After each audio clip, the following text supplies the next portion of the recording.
Olá, sejam todos bem-vindos a mais uma videoaula do módulo 4, Interpretação dos Sonhos. E hoje, na página 49, vamos falar um pouco do material dos sonhos, a memória nos sonhos.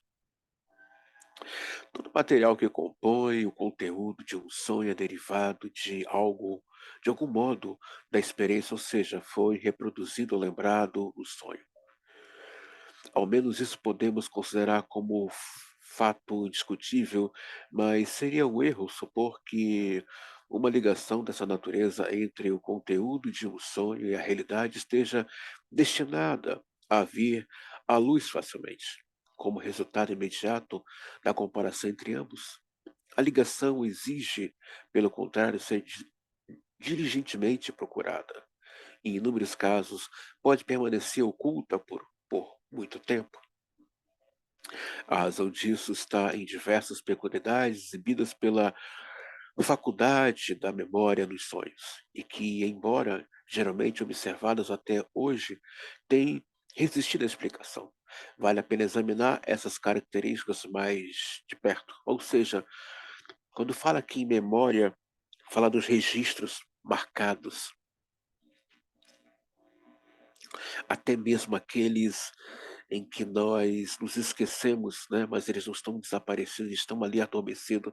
Essas memórias adormecidas vão reaparecer nos sonhos, e às vezes o sujeito não vai saber fazer uma associação, porque eu estou tendo esse sonho aqui de algo que já passou na minha vida e que não tem sentido, eu não estou mais nesse lugar, eu não estou mais com essa pessoa, eu não tenho mais esse objeto, mas ele reaparece, essa memória, esse marco, né, essa esse grifo reaparece nos sonhos. É preciso que surja no conteúdo de um sonho, lembrando aqui algo interessante, no módulo 3 nós encerramos sobre memórias encobridoras, né, que é da criança. A questão é que nós nos lembramos das coisas porque temos um compromisso com o nosso ego, tá. Temos e a partir do compromisso com o nosso ego, lembramos desse outro, de coisa ou de um lugar geográfico, por assim dizer. Mas, na questão da criança, independente se o ego dela está nela ou não, o inconsciente demarca tudo, guarda tudo, sabe de tudo, né. Nós vimos na aula passada um relato, de um homem que teve um sonho, que era vendedor de vinho, né, que foi ter com Napoleão. Como? Se ele não era nascido quando Napoleão estava vivo e quando morreu. Como ele tinha essa informação? Tinha essa memória dele ou é de algum ancestral dele? Porque memória não morre. Essa memória era dele, será? Ou de um ancestral psíquico que foi próximo a Napoleão, ou os eventos do período de Napoleão. A questão da ilha de Santa Helena, ele nunca esteve lá, mas quem esteve lá para dar detalhes geográficos do lugar? Então fica essa questão. Os sonhos podem trazer lembranças encobridoras da nossa infância que não lembramos. Os sonhos podem trazer eh, uma lembrança encobridora ou uma lembrança ancestral de nossos pais quando eram crianças, dos nossos avós, ou de nossos ancestrais, ou de alguém distante, cuja memória não morreu, mas se encontra em nós. Para vocês entender o que eu estou falando, eu recomendo que leia o livro As Chaves do Inconsciente. Eu não sei se tem no Mercado Livre, mas na estante virtual vocês vão encontrar essa literatura. Leia o livro As Chaves do Inconsciente e o outro livro da mesma autora é O Inconsciente Sem Fronteiras. E para fechar com chave de ouro essa leitura, essa pesquisa gostosa, eu recomendo que leia Os Arquétipos de Carl Gustav Jung, que faz parte da obra dele, tá? Que é uma obra também volumosa, extensa, como a de Sigmund Freud. Então, eu recomendo esse material riquíssimo aí para vocês, tá, gente? É,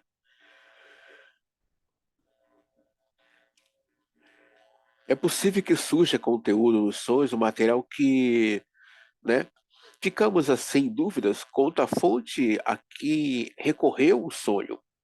Ficamos em dúvida de onde veio essa imagem, né? Como eu acabei de falar com vocês da aula passada, né?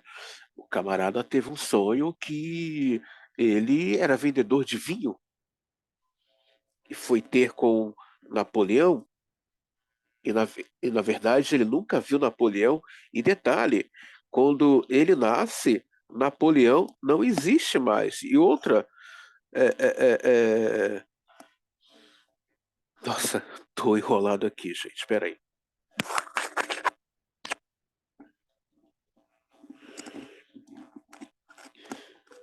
Eu e a minha briga com a tecnologia.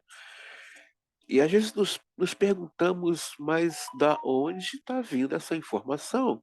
Se no meu tempo presente eu não tenho nada aqui, né? Então fica aí essa dúvida, da onde o sonho? Mas vocês lembram que eu falei na aula passada, na página 45, quando o Freud diz que na verdade os sonhos são desejos? E eu digo para vocês que aonde há desejo está havendo invocação, aonde há um texto, aonde há um grifo, uma marca, um risco, né? Tem ali algo da ordem da invocação. O que será que invocamos no sonho, né? Que pode reaparecer no sonho de vigília, ou no sonho controlado, ou no sonho de- despertado, ou um sonho dentro do sonho. O que será que nós invocamos? Né? Não existe o à toa no mundo do inconsciente, não existe o à toa. Tem algo ali que nós estamos invocando. Somos assim levados a admitir que no sonho sabíamos e nos recordávamos de algo que estava do alcance de nossa memória de vigília. Um exemplo particular e impressionante disso é fornecido por Deboff, 1885, extraído de sua própria experiência. Viu ele num sonho o quintal de sua casa coberto de neve, e sob ele encontrou dois pequenos lagartos semi-congelados enterrados. Sendo muito afeiçoado aos animais, apanhou-os, aqueceu-os e os levou de volta para o pequeno buraco que ocupava na alvenaria. Deu-lhe ainda algumas folhas de uma pequena samambaia que crescia no muro, as quais, como sabia eles, muito apreciavam. No sonho, ele conhecia o nome da planta, aos plenim, rutas murales. O sonho prosseguiu e, após uma digressão, voltou aos lagartos. Deboff viu, então, para sua surpresa, dois outros lagartos que se ocupavam dos restos da samambaia. Depois olhou ao redor e viu um quinto e a seguir um sexto lagarto, que se dirigiam para o buraco no muro, até que toda a estrada fervilhava com a procissão de lagartos, todos se movimentando na mesma direção e assim por diante. Quando desperto, Delboff sabia os nomes em latim de pouquíssimas plantas e as plenil não estava entre eles. Para sua grande surpresa, pôde confirmar o fato de que realmente existe uma samambaia com esse nome. Sua denominação correta é Asplênio rutamurária, que fora ligeiramente deturpada no sonho. Isso dificilmente poderia ser uma coincidência. E para Delboff, Continua a ser um mistério o modo como vier a conhecer o nome, as pleiades no sonho. O sonho ocorreu em 1862, 16 anos depois, quando o filósofo visitava um de seus amigos, viu um pequeno álbum de flores prezadas do tipo dos que são vendidos aos estrangeiros como lembrança em algumas partes da Suíça. Começou então a recordar-se de algo e abriu o herbário, encontrou as plênio de seu sonho e viu o nome em latim, escrito por seu próprio punho, abaixo da flor. Os fatos podiam agora ser verificados. Em 1860, 2 anos antes dos sonhos com o lagarto, uma irmã desse mesmo amigo, em viagem de lua de mel, fizeram uma visita a Delboff e trazia consigo o álbum que seria um presente dela ao irmão. E Delboff deu-se ao trabalho de escrever sobre cada planta seca um nome em latim, ditado por um botânico. Então vocês percebam que ele teve um sonho com a planta, ele tinha o nome da planta, mas 16 anos depois, ele tem contato com o livro de botânica e ali ele vê o nome daquela samambaia em latim. Como isso? No sonho, além de sermos seres atemporais, também somos seres oniscientes. Temos um conhecimento prévio e também futuro e também do passado. Temos toda uma onisciência de posse. Já se percebeu no sonho que às vezes você sabe para onde está indo e o que está procurando de verdade? E que as pessoas que você conhece no sonho, elas não estão nesse plano aqui, mas você as conhece, sabe os nomes delas.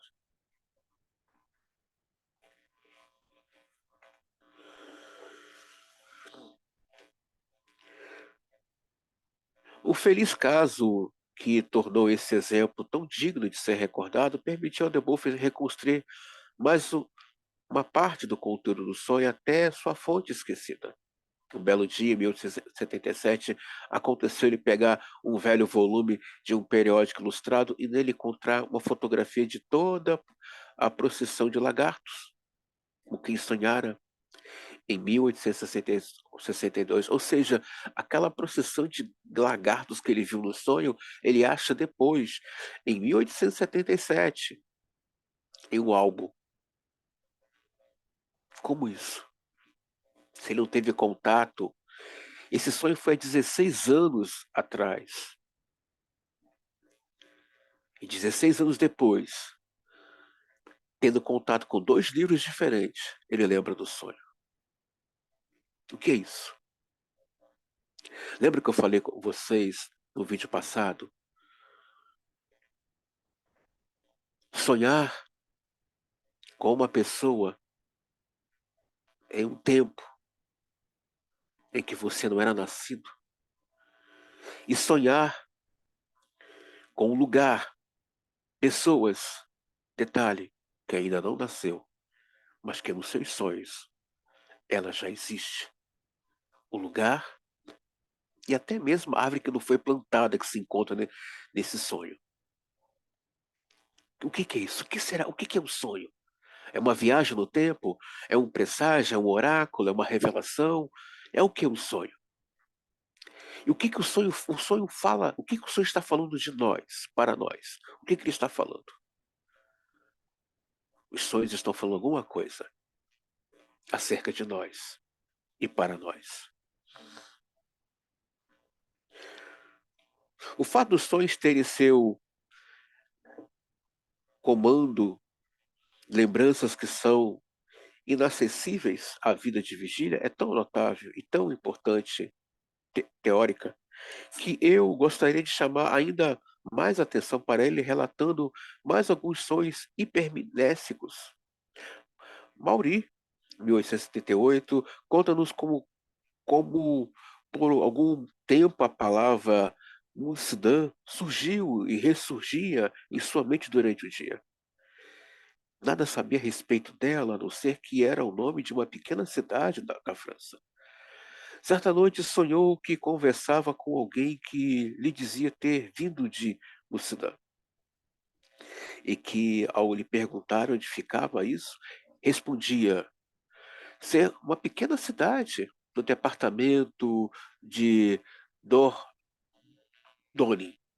Ao acordar, Mauri não nutria nenhuma crença na informação que lhe fora transmitida no sonho. Soube por um jornaleiro, contudo, que era perfeitamente correta. Nesse caso, a realidade do conhecimento superior do sonho foi confirmada, mas não se descobriu a fonte esquecida desse conhecimento. Jess, 1855, relata um fato muito semelhante no sonho datado da época muito antes remota. A essa classe pertencente, entre outros, um sonho do velho Scaliger, que escreveu um poema em louvor dos famosos homens de Verona. O homem chamado Brugnolus apareceu-lhe num sonho e se queixou de ter sido desprezado. Embora Scaliger não conseguisse lembrar-se de jamais ter ouvido falar dele, escreveu alguns versos a seu respeito.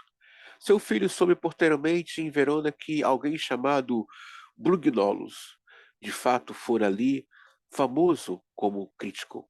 Olha só que coisa interessante. Ele está querendo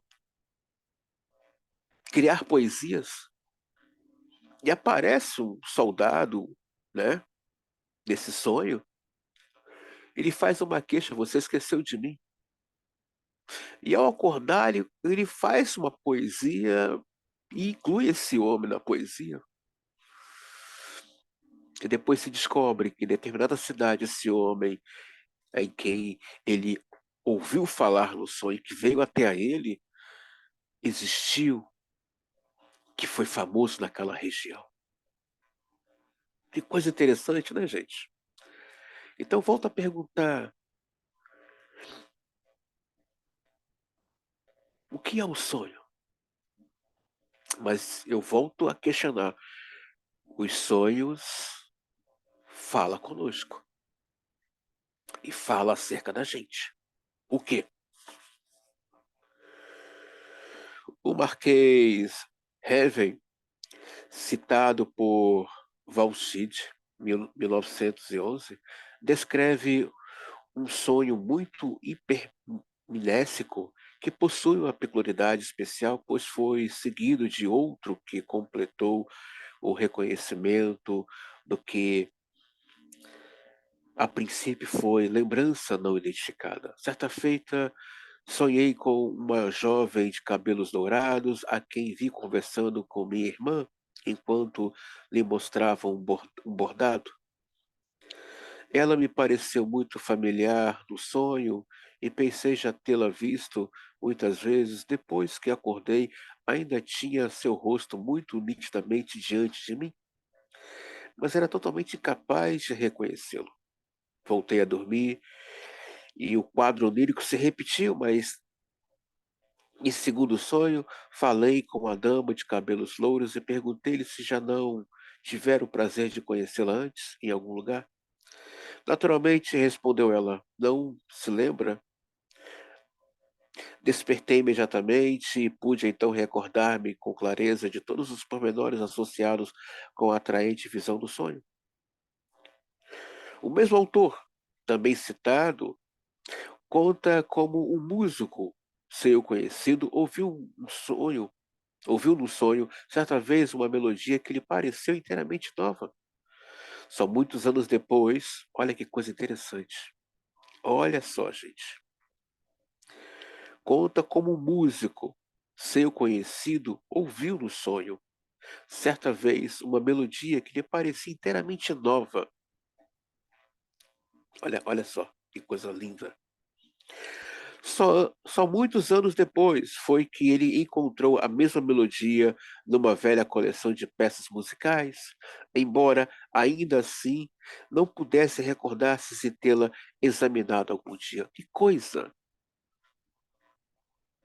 Ele ouve uma música que para ele parece não ser nova. Passados-se anos, ele está vendo uma coleção de discos ou o antigo LP, né? Ele acha lá a melodia que ele ouviu anos atrás. O que é um sonho, gente? É uma viagem no tempo? É uma onisciência? É um saber inesgotável? O que é o sonho de verdade? E eu volto a questionar com vocês. Os sonhos estão falando acerca de nós. O Jung tem uma fala muito triste. Para mim, essa fala é triste. Ela é triste porque ela fala de uma realidade muito séria.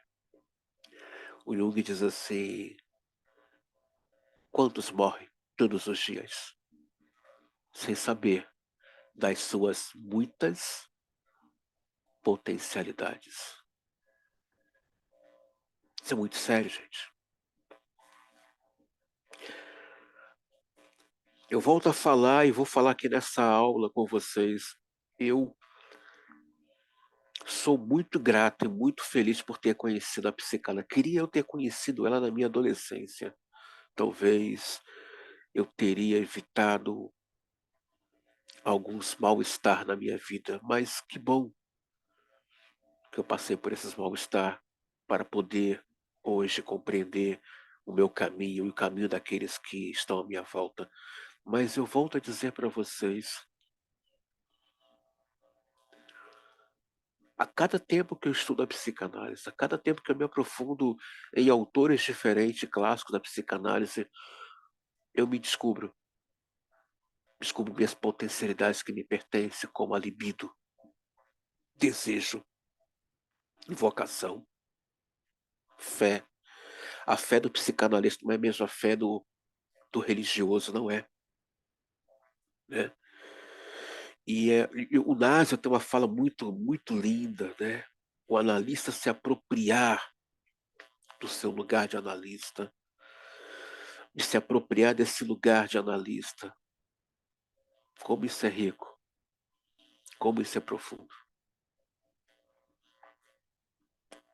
A cada tempo que eu mergulho na psicanálise e vejo que eu posso, né, virar determinadas chaves funcionais na minha vida dentro de um tempo que vai afetar outros tempos da minha vida, isso é fantástico. Mas todo esse recurso só é possível acessar pela via da palavra, minha palavra, e assim poder me descobrir, saber mais e mais. Não dá para saber quem eu sou, não dá para definir quem eu sou, porque eu sou, estou atrelado, atravessado com tantas outras coisas, né? Então não dá. Então o sonho é um texto endereçado a mim, a você, ao seu paciente. Isso é que é o gostoso dos sonhos. O sonho é endereçado a nós, falando do que nós somos capazes de fazer. Isso não tem preço, não tem. É maravilhoso. Quando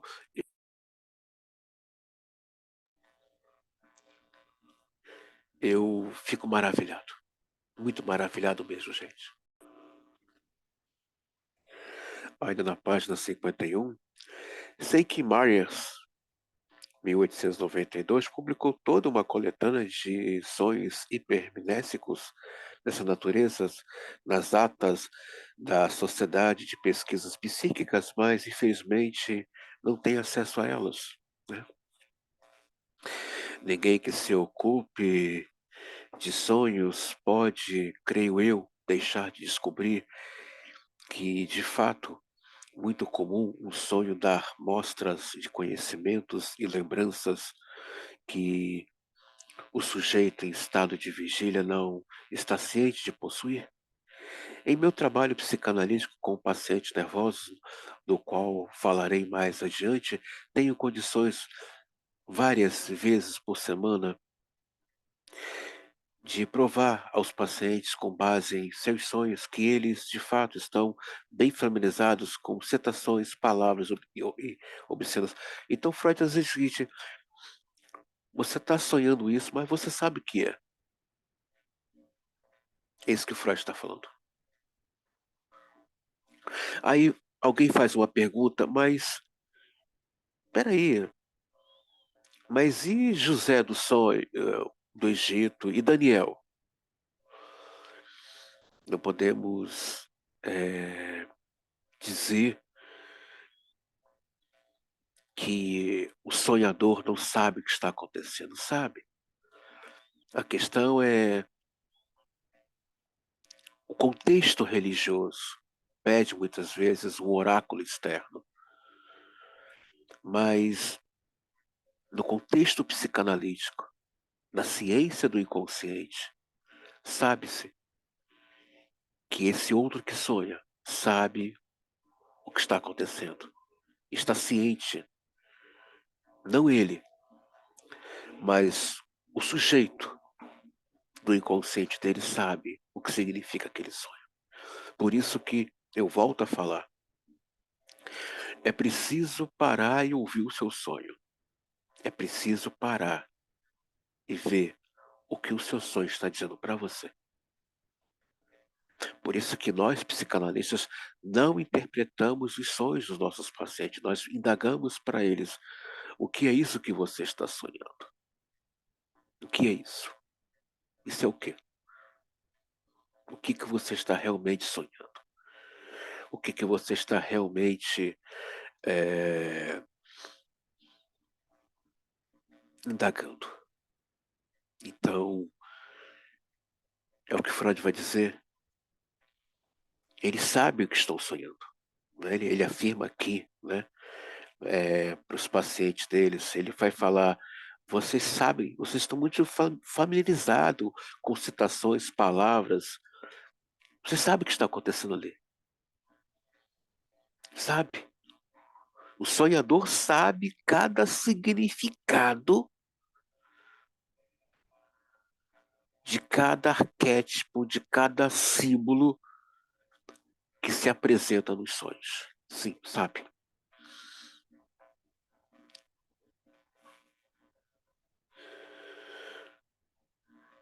E que utiliza os seus sonhos, embora tenham se esquecido da vida de vigília. Acrescentei mais um caso inocente de hipermnésia no sonho, em vista de grande facilidade com que foi possível descobrir a fonte do conhecimento acessível apenas no sonho. Um dos meus pacientes, no decurso de um sonho bastante prolongado, sonhou que pedira o cotos, deve ser uma comida, né? Uma cotozouca, quando se encontrava no café. Depois de me fazer isso, perguntou-me o que era co- cotozouca, pois nunca ouvi esse nome. Pude responder-lhe que tratava de um licor polonês, que ele não poderia ter inventado esse nome, que há muito era familiar pelos anúncios afixados nos trampu, tram, tampumes.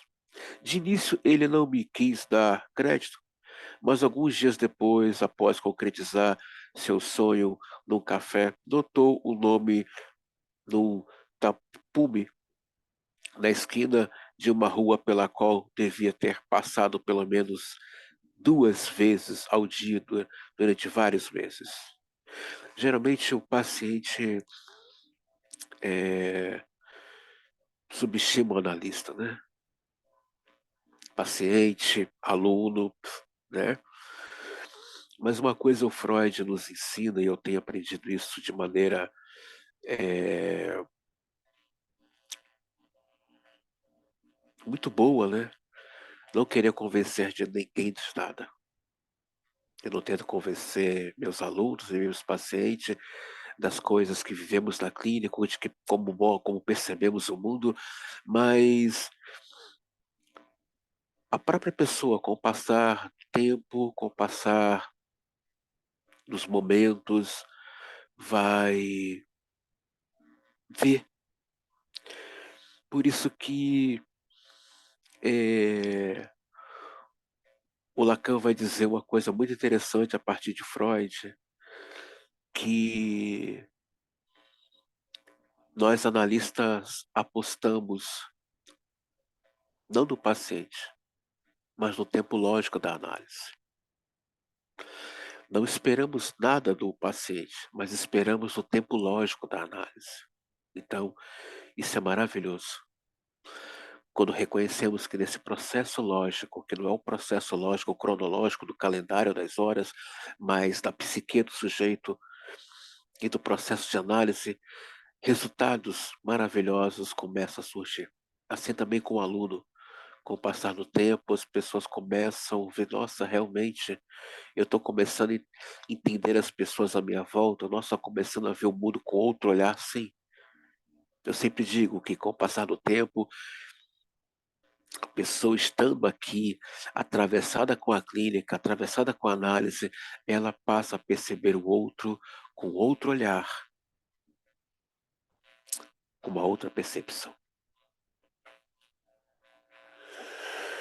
Eu mesmo tenho observado em relação ao meu próprio sonho, o quanto é uma questão de acaso descobrir-se ou não a fonte dos elementos específicos de um sonho. Assim é que, durante anos, antes de concluir este livro, fui perseguido pela imagem de uma torre de igreja de desenho muito simples, que eu não lembrava ter visto jamais. Então, de súbito, reconhecia com absoluta certeza, numa pequena estação da linha férrea entre Salzburgo e Heidelberg,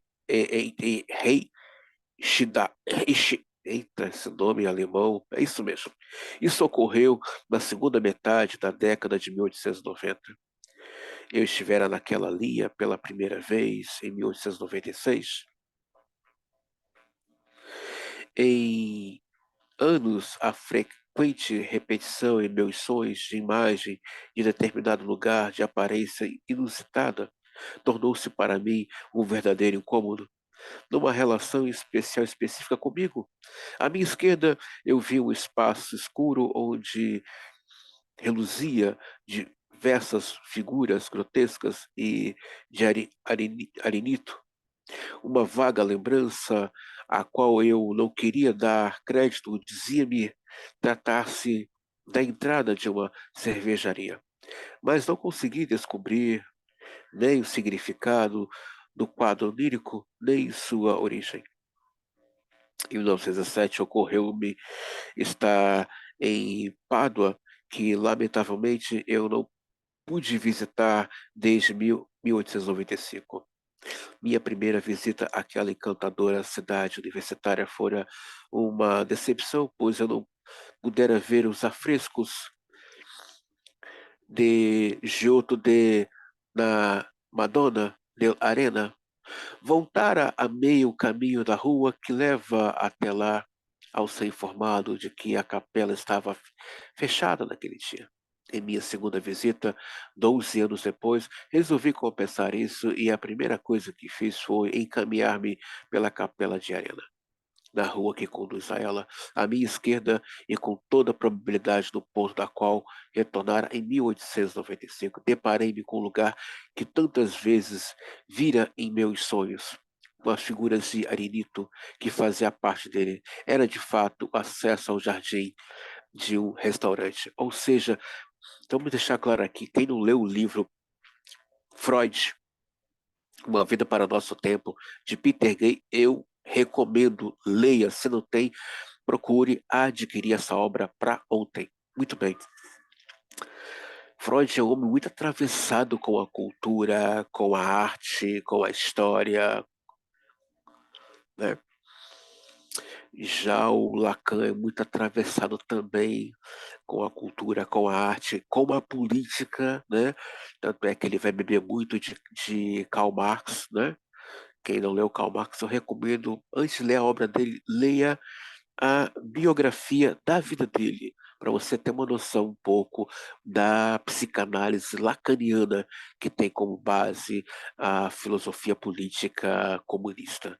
Então, o Freud era muito atravessado com a arte, então nós vamos ver ele dar um banho de arte quando ele vai falar um pouco de Leonardo da Vinci.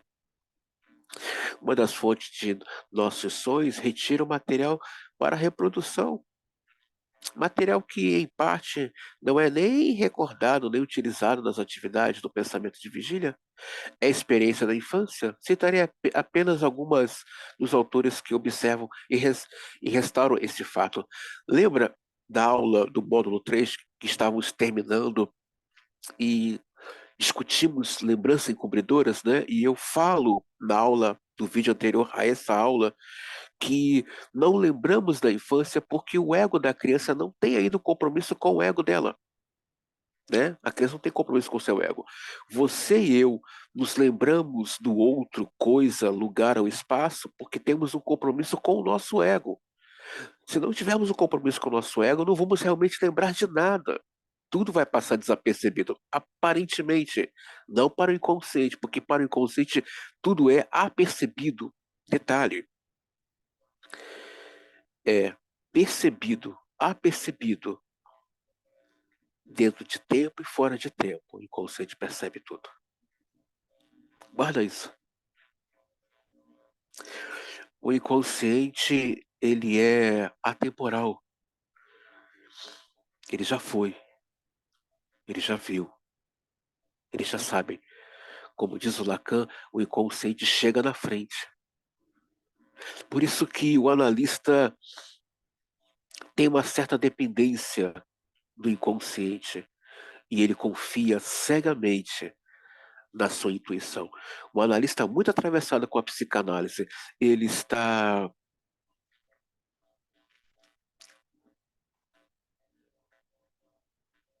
guiado pela intuição. Hilde, Hildebrandt, 1875, já admite expressamente que os sonhos às vezes trazem de volta a nossas mentes com um maravilhoso poder de reprodução fatos muito remotos e até mesmo esquecidos de nossos primeiros anos de vida. E vou além. Os sonhos não só vão trazer coisas nos nossos primeiros anos de vida, mas até mesmo antes mesmo de nascer,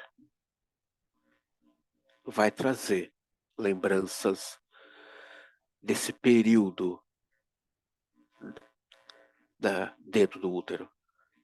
Os sonhos vai trazer à nossa memória, nos sonhos, lembranças de fatos da nossa família de origem, de nossos avós e de nossos ancestrais.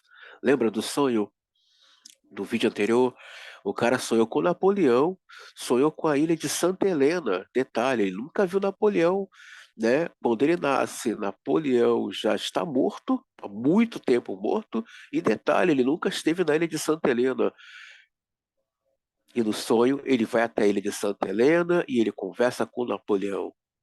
Interessante isso, né, gente? Então, fica essa dica, né? Será que realmente aquilo que a criança não percebia, mas quem estava percebendo ali por ela? Quem? Struppel, 1877, a posição é ainda mais notável quando observamos como os sonhos por vezes trazem à luz, por assim dizer, das mais profundas pilhas de destroços sob as quais as primeiras experiências da meninice são soterradas em épocas posteriores, imagens e localidades, coisas ou pessoas específicas inteiramente intactas e com todo o seu vício original. Está lá. Tá lá. Eu era um bebê. Minha mãe me levou para essa cidade. Você podia ser um bebê, eu poderia também ser, mas o teu inconsciente, o meu inconsciente estava a 1000 por hora trabalhando. Estava intacto, estava intacto. Está tudo lá.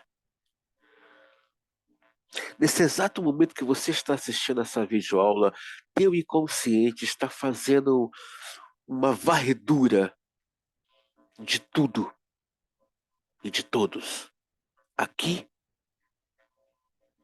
e lá, aonde você e eu não temos noção que ele já foi, né? A gente acha que não sabemos, como diz o Jung, sabemos. Sabemos sim.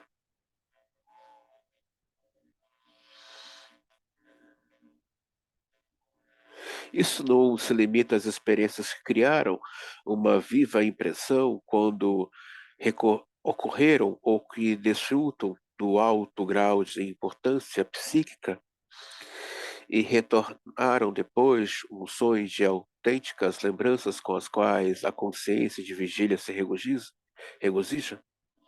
Ao contrário, as profundezas da memória nos sonhos também incluem imagens de pessoas, coisas, localidades e fatos que datam dos mais remotos tempos que nunca tiveram nenhuma importância psíquica ou mais, com um pálido grau de nitidez ou algo há muito perderam o que teriam possuído uma coisa ou outra e porque, conseguinte, parecem inteiramente estranhos e desconhecidos, tanto para a mente que sonha, quanto para a mente que está de vigília, até que sua origem mais remota tenha sido descoberta. Ou seja, olha que ele fala de coisa aqui.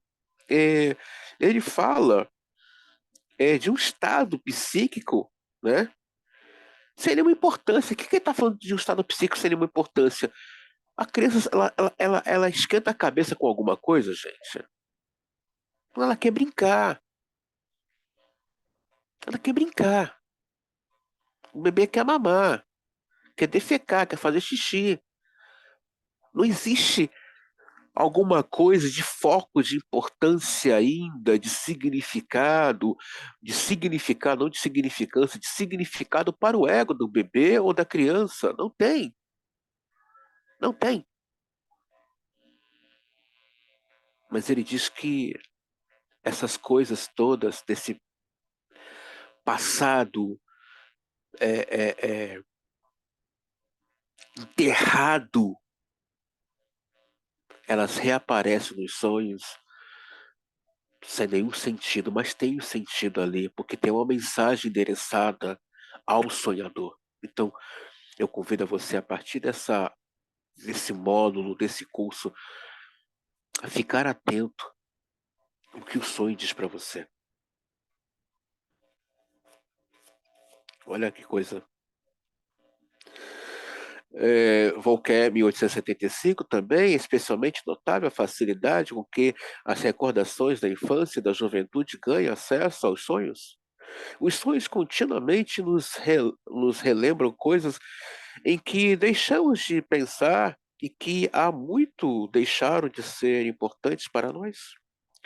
Como os sonhos têm o seu dispor material oriundo da infância e dado de como todos sabemos, esse material se acha obliterado em seu maior parte por lacunas em nossa faculdade consciente da memória, essas circunstâncias dão margens curiosos, sonhos hipermnésicos dos quais, mais uma vez, darei alguns exemplos. Mauri, 1878, relata como, quando criança, costumava ir frequentemente a Meuaux, que era seu torrão natal, aldeia vizinha, Tripol, onde o pai supervisionava a construção de uma ponte. Certa noite, no sonho, ele se viu em Tripol e, mais uma vez, brincava na rua da aldeia. Um homem envergando uma espécie de uniforme dirigiu-se a ele. Pauli perguntou-lhe como se chamava e ele respondeu: seu nome era C. que era vigia da ponte, Mauri despertou com um sentimento de ceticismo quanto à exatidão da lembrança, perguntou uma velha empregada que estivera com ele desde sua infância se ela conhecia, recordasse de um homem com aquele nome. Mas é claro, foi a resposta.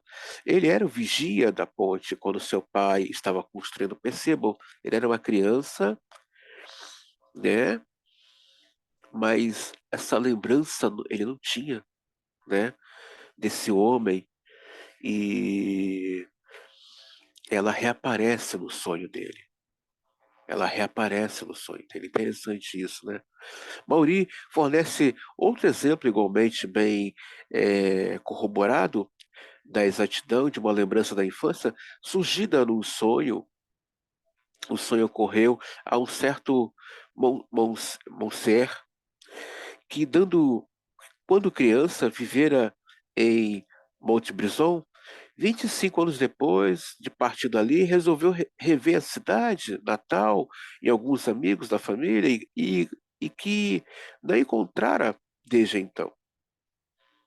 Na noite que percebeu sua partida, sonhou que estava em Montbrison e que perto da cidade encontrara um cavalheiro a quem não conhecia de vista, mas que lhe dizia Monsieur, um amigo de seu pai. No sonho, Monsieur estava ciente de que, quando criança, conhecera alguém com aquele nome, mas em seu estado de vigília não se lembrava mais da aparência. Passado alguns dias, chegou realmente a Montes Brison, a- a- achou o local que no sonho lhe parecera desconhecido e ali encontrou um cavaleiro que reconheceu imediatamente como Monsieur. Do sonho, a pessoa real, contudo, aparentava ser mais velha do que aparecera no sonho. Nesse ponto, posso mencionar um sonho que eu mesmo tive. Percebam, essa pessoa fala com ele no sonho, né? E quando ele está para visitar essa cidade, essa pessoa aparece para ele, né? Mas ele não lembrava dessa pessoa na sua infância, mas o sonho conversa com ele, fala com ele desse homem, e quando ele vai visitar essa cidade, ele se depara com esse homem, ele lembra dele dos sonhos, mas ele vê que já está idoso. Então pergunto a vocês, o sonho é um presságio? É um oráculo? É uma revelação? É atemporal.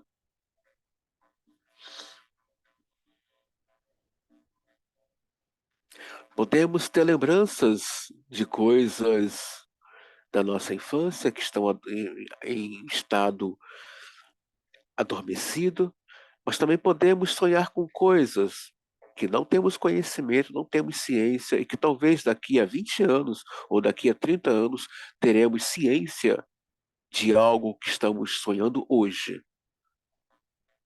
Para pensar. Você sonha com uma tecnologia que não existe. Você sonha com um texto que não leu ou que não foi escrito. E anos depois você se depara com uma tecnologia que você viu hoje, agora no seu sonho. E você se depara com um texto de um autor que você viu hoje. O que é isso? O que será isso?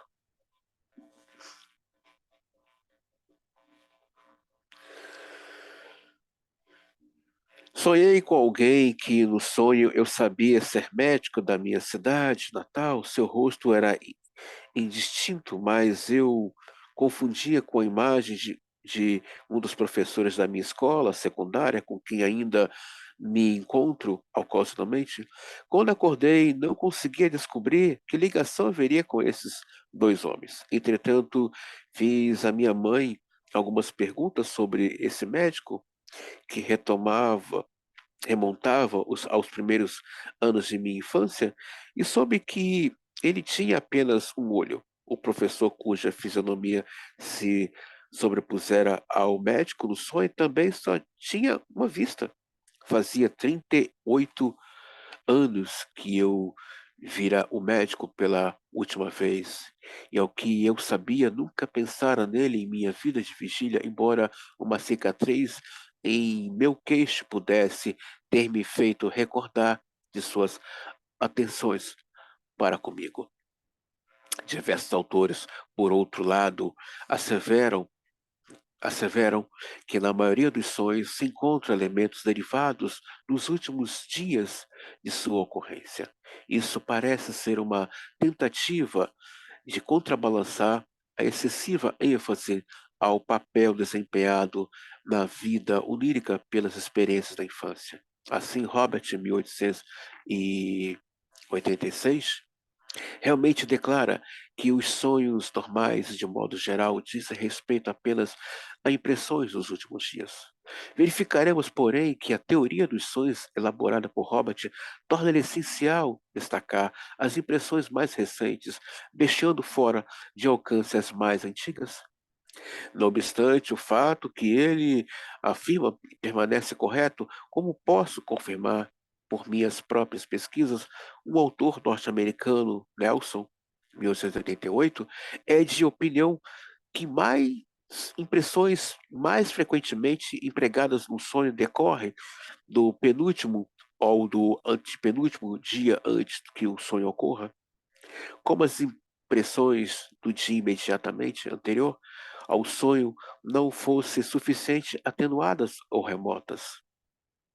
Ou seja, algo que você vai viver amanhã ou daqui a 2 dias vai aparecer no sonho.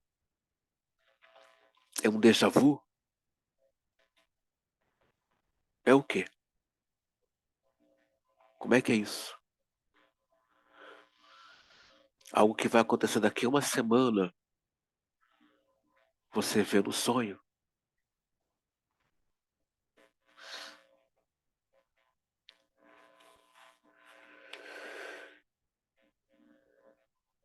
Vários autores preocupados em não lançar dúvidas sobre a íntima relação entre o conteúdo dos sonhos e a vida de vigília têm surpreendido com o fato de que as impressões que os pensamentos de vigília se acham intensamente ocupados só aparecem nos sonhos depois de terem sido um tanto postas de lado pelas atividades do pensamento diurno.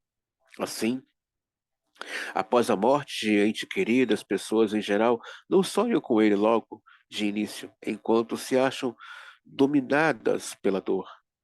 Por outro lado, uma das mais recentes observadoras, senhorita Hallan,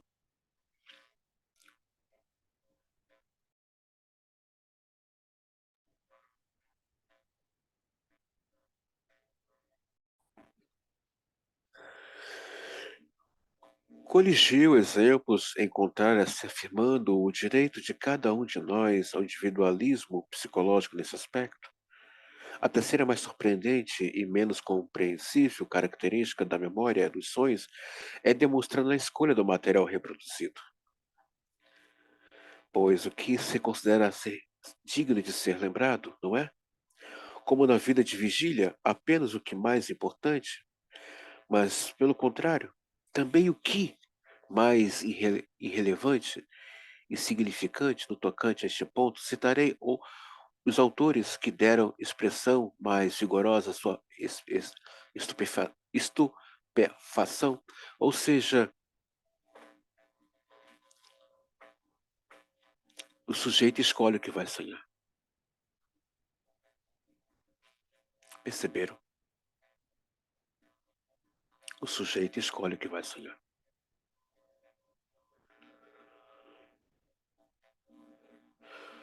Porque é um desejo. Eu quero rever essa cena. Eu quero rever esse fato. Eu quero ver essa pessoa de novo, mesmo que esteja morta.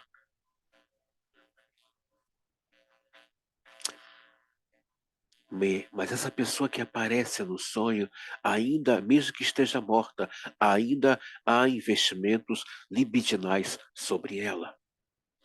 É isso que eu quero que vocês estejam atentos.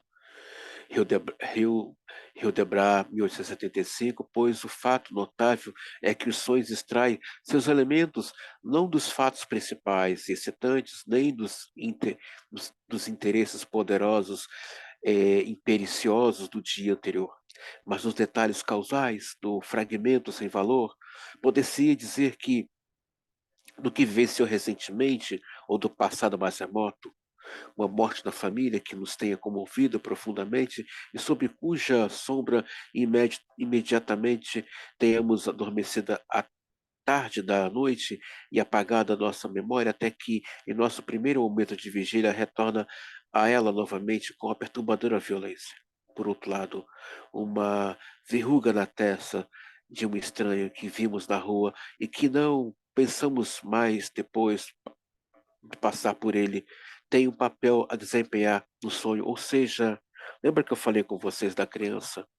Ela está ali brincando, ela quer mamar, ela quer defecar, ela quer chorar, ela quer xixi, ela tem que ser cuidada, tem que dar banho, né?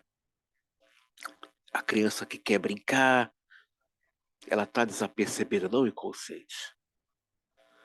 Às vezes estamos eh, passando pela rua, vemos alguma coisa e não achamos interessante, mas aquilo ficou registrado no inconsciente. Vai aparecer no sonho, com uma mensagem, como sempre. O que significa sonhar com uma verruga? Tem uma mensagem ali.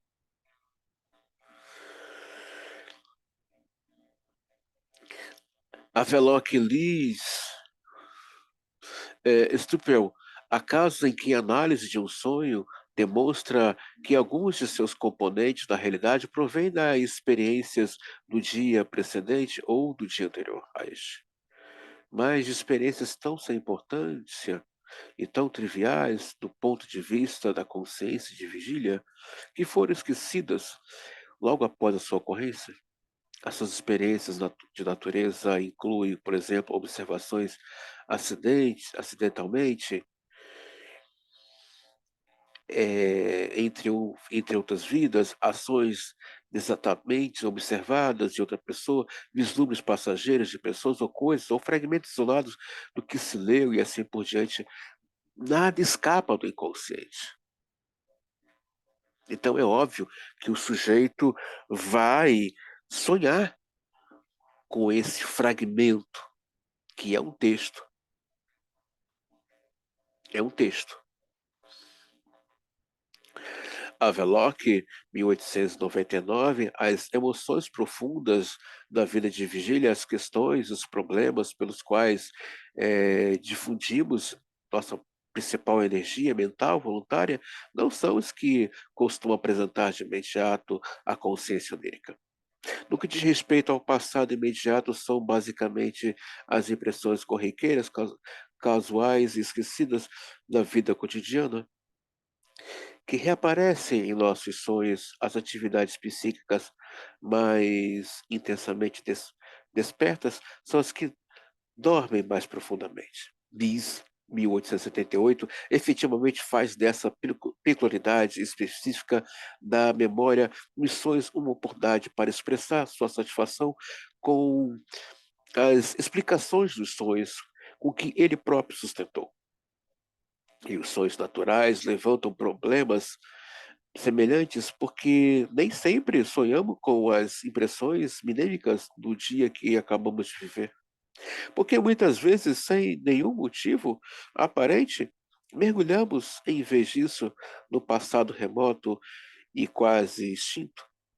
Porque a consciência nos sonhos recebe com tanta frequência a impressão de imagens minêmicas diferentes, enquanto as células cerebrais, juntamente onde trazem as marcas mais sensíveis do que se experimentou, permanecem em sua memória silenciosas, inertes, e menos que tenham sido excitadas de uma nova atividade pouco antes durante a vida de vigília. É fácil perceber como a notável preferência demonstrada pela memória nos sonhos por elementos indiferentes e, consequentemente, despercebidos da experiência de vigília, está fadado a levar as pessoas a desprezarem, de modo geral, a dependência que os sonhos têm da vigília, da, da, da vida de vigília, e pelo menos a dificultar, em qualquer caso específico, a comprovação dessa dependência. Assim, a senhorita Wilton Calkins, 1893, em seu estudo estatístico de seus próprios sonhos e dos seus colaboradores, verificou que 11% do total não havia nenhuma conexão visível com a vida de vigília. Hildebrandt, 1875, está indubitavelmente certo ao afirmar que seremos capazes de explicar a gênese de todas as imagens oníricas e se dedicássemos tempo e empenhos suficientes à investigação de uma origem. Ele se refere a isso mesmo, a isso como uma tarefa extremamente trabalhosa e grata, pois, em geral, termina por desenterrar dos mais remotos pontos do compartimento da memória toda a sorte de fatos psíquicos totalmente sem valor e por arrastar à luz mais uma vez no esquecimento que fora mergulhado, talvez, na primeira hora da sua ocorrência, toda sorte de momento completamente irrelevante no passado. Só posso lamentar que esse autor de aguda visão se tenha deixado impedir de seguir a trilha que teve esse começo inauspicioso, e se tivesse seguido ela, teria levado ao próprio cerne da explicação dos sonhos. Então, Freud leu vários autores que falavam de sonhos, a, a partir de filósofos, médicos, psicólogos, psiquiatras e até mesmo da religião, mas só que ele está falando dos sonhos a partir de uma ótica do inconsciente, a partir agora de uma percepção psicanalítica, né? Como eu falo aqui para vocês sempre, a psicanálise dialoga com as ciências, dialoga com as artes, dialoga com a política, dialoga com a cultura em si, mas ela vai trazer um ponto de vista, um olhar propriamente dito dela, de um saber que é o saber psicanalítico que reside no inconsciente para esse outro, né? É interessante a gente ficar atento a esses detalhes. O modo como a memória se comporta nos sonhos é, sem sombra de dúvida, da maior importância para qualquer teoria da memória em geral. Ele nos ensina que nada que tenhamos possuído mentalmente uma vez se pode se perder inteiramente. Ou como exprime Delboeuf, 1885, em que essa é uma conclusão a que também somos levados por muitos fenômenos patológicos da vida mental. Certas teorias sobre sonhos que mencionaremos adiante procuram explicar seu absurdo e incoerência por meio de um esquecimento parcial do que sabemos durante o dia. Quando tivermos em mente a extraordinária eficiência que acabamos de ver exibida pela memória dos sonhos, teremos um sentimento vivo da contradição que essas teorias envolvem. Talvez nos ocorra que o fenômeno do sonhar possa ser inteiramente reduzido ao dar memória. Os sonhos poder-se-iam supor são a manifestação de uma atividade reprodutiva que é exercida mesmo durante a noite e que constitui, enfim, em si mesma. Isso é com a dualaria, com afirmações como as que foram formuladas por Brooks em 1899, segundo as quais existe uma relação fixa, observável entre o momento em que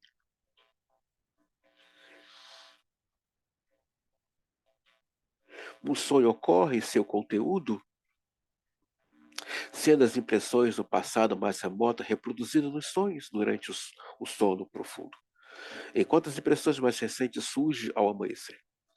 Mas tais pontos de vista são intrinsecamente improváveis em vista da maneira como os sonhos lidam com o material a ser lembrado. Struppel, 1877, frisa com razão que os sonhos não reproduzem experiências, eles dão um passo à frente. Olha que coisa legal, gente.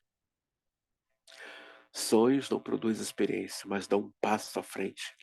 Mas o próximo passo da sequência é omitido ou aparece de forma alterada ou substituído por algo inteiramente estranho.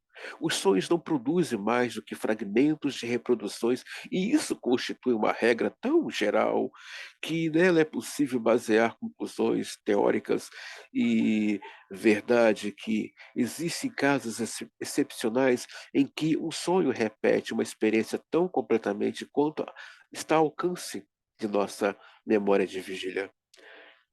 Del Delboff, em 1885, conta-nos como dos seus colegas da universidade teve um sonho que reproduzira em todos os detalhes um perigoso acidente de carruagem que ele sofrera, do qual escapou quase por milagre. A senhorita Calx, em 1893, menciona 2 sonhos cujo conteúdo foi uma reprodução exata de um acontecimento do dia anterior. E eu mesmo terei a oportunidade mais adiante de relatar um exemplo por mim observado de uma experiência infantil que reapareceu num sonho sem qualquer modificação.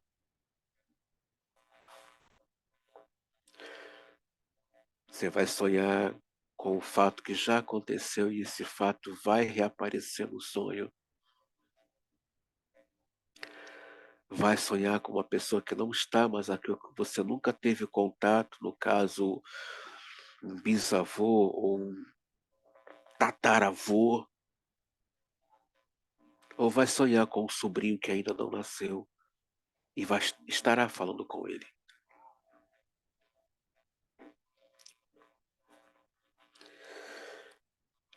O que é o sonho, gente? O que são os sonhos? Então, eu termino aqui essa videoaula de hoje. Eu regravei essas 2 videoaulas, porque eu não gostei das aulas passadas, dessas videoaulas que eu reproduzi semana passada, por causa do fone, eu achei o som horrível. E quando se trata de psicanálise ou de conhecimento, eu levo muito a sério, até porque tem um investimento meu libidinal, tem uma marca minha ali, tem o meu desejo, tem o meu tesão. Então, não posso lidar com as minhas coisas, que é da ordem do meu desejo de qualquer jeito. E também tem uma questão da minha neurose obsessiva, né? Eu tenho uma questão muito séria quando se trata de trabalho e estudo ou pesquisa.